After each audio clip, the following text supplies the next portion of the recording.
পাঁচমিশালি সবজি বা নিরামিষ ঘন্ট ভাত বা রুটির সঙ্গে খেতে খুবই অসাধারণ লাগে।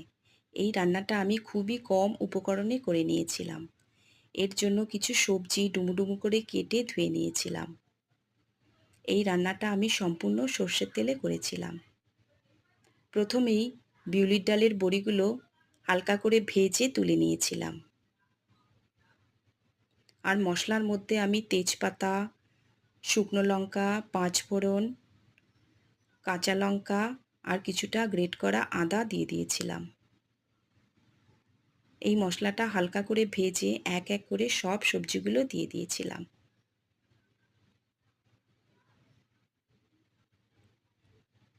সবজিটা দেওয়া হয়ে গেলে কিছুক্ষণ নাড়াচাড়া করে লবণ, হলুদ দিয়ে দিয়েছিলাম।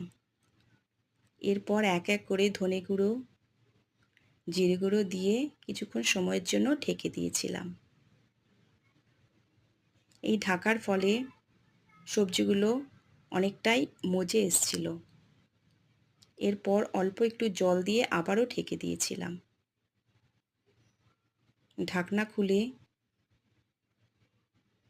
ভাজা বড়িগুলো টুকরো টুকরো করে ভেঙে দিয়ে দিয়েছিলাম আর নামানোর আগে একটু গুড় ছড়িয়ে নামিয়ে নিয়েছিলাম।